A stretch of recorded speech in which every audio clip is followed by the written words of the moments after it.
이탈리아 나폴리 칼치오 라이브는 7일 리그에서 가장 신체 능력이 탁월한 선수 중 한 명인 김민재의 비결 중 하나는 한식이다. 특히 그가 가장 좋아하는 음식은 김치다라고 보도했는데요.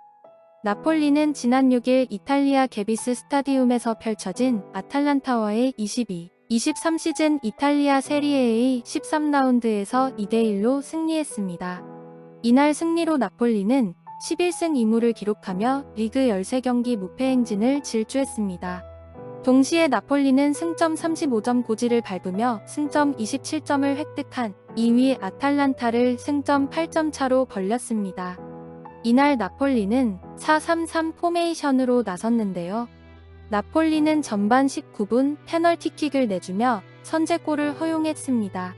하지만 전반 23분 지엘린스키의 크로스를 오시멘이 헤더로 연결해 골망을 흔들었는데요. 현재는 이날도 선발 출전해 풀타임 활약을 펼쳤습니다. 김민재는 2번의 공중볼 경합에서 모두 승리했고 그라운드 경합에서도 2번 우위를 점했는데요. 4차례 클리어링과 함께 한 번의 인터셉트를 기록했고 슛도 한 차례 막아냈습니다. 나폴리 칼치오 라이브는 김민재는 맹활약하면서 빠르게 나폴리 팬들의 새로운 연인이 됐다. 그는 이적하자마자 나폴리의 수비진 리더가 됐다라고 평가했습니다. 이런 김민재의 활약상에 나폴리 언론도 이유를 분석하기 위해 나섰는데요. 나폴리 칼치오 라이브는 김민재는 이탈리아에서도 한식을 즐기고 있다. 특히 그가 가장 좋아하는 음식은 김치다고 분석했는데요. 이 매체는 김민재는 평소 자신의 아내가 해주는 한식을 즐긴다. 특히 김치는 그가 가장 즐겨 먹는 음식이다라면서 그는 나폴리에서도 식습관을 유지한 것이 큰 도움이 됐다라고 강조했습니다. 김민재가 레푸블리카와의 최근 인터뷰에서 나폴리에서 가족과 함께 지내고 있고 아내는 요리를 잘해요. 전 매운 양념 기반의 한국 음식인 김치를 사랑해요. 김치로 만든 음식을 가장 좋아한다. 집에서 자주 해먹는 음식이기도 하다라고 밝혔기 때문입니다. 나폴리 칼치오 라이브는 김민재가 우월한 체격 조건을 가진 비결일 수도 있다라면서 보통 거주지가 바뀌면 식생활에 변화가 생길 수밖에 없다. 그러나 김민재는 식습관이 바뀌지 않았다고 했다라고 부연 설명을 했습니다. 한편 이탈리아 매체 아레나 나폴리는 7일 나폴리의 분전에 대해 극찬하며 지금 나폴리를 보면 아우렐리아 데 라우렌티스 회장이 마블 스튜디오와 공동 제작한 판타스틱 4와 같다라고 전했는데요. 올 시즌 나폴리는 유럽 5대 리그를 통틀어 가장 강력한 팀 중 하나입니다. 나폴리의 상승세는 지난 여름 이적 시장을 통해 영입한 선수들이 맹활약하고 있기 때문인데요. 특히 김민재, 흡이차 크바라츠엘리아 등은 이탈리아 현지에서 극찬이 이어지고 있습니다. 김민재의 경우 아예 무명에 가까운 선수였지만 영입되자마자 주전 자리를 꿰차며 레전드, 전문가, 언론 등의 관심을 독차지하고 있는데요. 현재의 나폴리를 두고 마블 영화와 같다는 주장까지 나왔습니다. 팀의 철벽 수비를 이끌고 있는 김민재는 판타스틱4의 더싱에 비교했습니다. 더싱은 온몸이 화강암으로 구성된 캐릭터인데요. 철벽이라는 김민재의 별명에 참으로 어울리는 캐릭터입니다. 매체는 중원의 축 로보트카는 인비지블맨 주전 공격수, 오시멘은 휴먼 토치, 맹활약하고 있는 골키퍼 네렛은 미스터 판타스틱이다라면서 팀에 대한 애정을 나타냈습니다. 그리고 이탈리아 투토 메르카토가 선정한 세리에 A 수비수 탑5에서 김민재가 당당히 1위에 올랐는데요. 괴물 김민재가 자신의 수비력으로 리그를 초토화시키고 있습니다. 이탈리아 투토 메르카토 웹은 7일 세리에 A에서 10경기 이상을 뛴 수비수를 대상으로 평점 탑5를 공개했는데요. 김민재는 크리스 스몰링, 파스칼레 마초키, 파비아노 파리시, 테오 에르난데스 등 걸출한 수비수들을 모두 제치고 평점 6.54점으로 1위에 올랐습니다. 2위 스몰링과의 격차는 무려 0.16점인데요.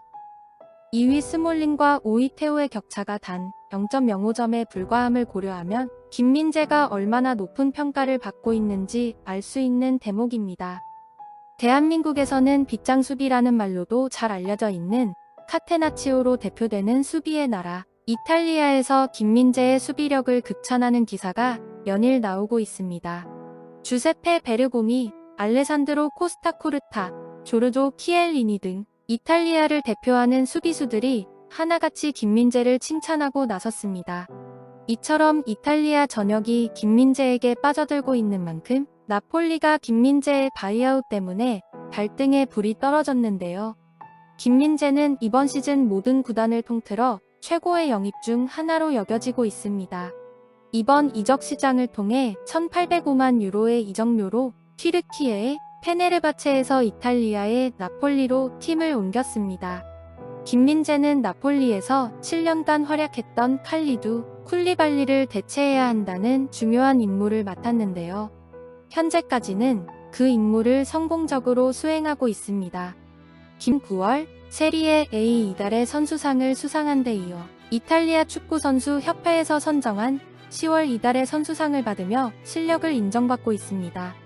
벌써부터 많은 빅클럽들이 분침을 흘리고 있는데요. 지난 여름 소극적인 움직임으로 김민재를 놓쳤던 토트넘 호스퍼와 에버턴을 비롯해 중앙 수비수의 고민을 안고 있는 구단들이 상황을 주시하고 있습니다. 여기서 나폴리가 가장 두려운 것은 바이아웃 조항인데요. 김민재는 내년 7월 1일부터 15일까지 이탈리아 내 클럽이 아닌 해외 구단에 한정해 5천만 유로의 바이아웃 조항이 발동됩니다. 현재 김민재가 팀에 기여하는 정도를 고려하면 결코 많은 금액이라고는 할 수 없습니다. 이에 나폴리는 김민재를 지키기 위해 어떻게든 바이아웃 조항을 없애려 하는데요. 김민재의 연봉을 올려주고 바이아웃을 삭제하거나 금액을 올리는 형태입니다. 이를 두고 나폴리피우는 나폴리는 김민재를 떠나보내고 싶지 않다. 김민재가 나폴리 경기에서 보여준 피지컬, 전술적 지능을 보면 이번 시즌 초반 우리를 놀라게 했다. 그런 가치를 감안하면 바이아웃은 낮은 수치다라고 보도했습니다. 이탈리아 코리엘레 델로 스포르트는 바이아웃은 나폴리 입장에선 공포스러운 것이다. 이들은 바이아웃을 제거하기 위해 노력할 것이다 라고 덧붙였습니다. 물론 이 과정에는 김민재의 동의가 필요한데요. 만약 김민재가 재계약에 동의하고 바이아웃을 삭제하게 되면 이적 대신 다음 시즌에도 나폴리 유니폼을 입게 될 가능성이 높습니다. 다만 나폴리 수뇌부의 특성상 다른 클럽으로 이적하기에는 수많은 난관이 예상되기에 김민재가 바이아웃 삭제를 받아들일지는 미지수입니다. 여러분의 생각은 어떠신가요? 여러분의 소중한 의견을 댓글로 알려주세요. 이 채널을 위하여 소중한 시간을 내주셔서 감사합니다.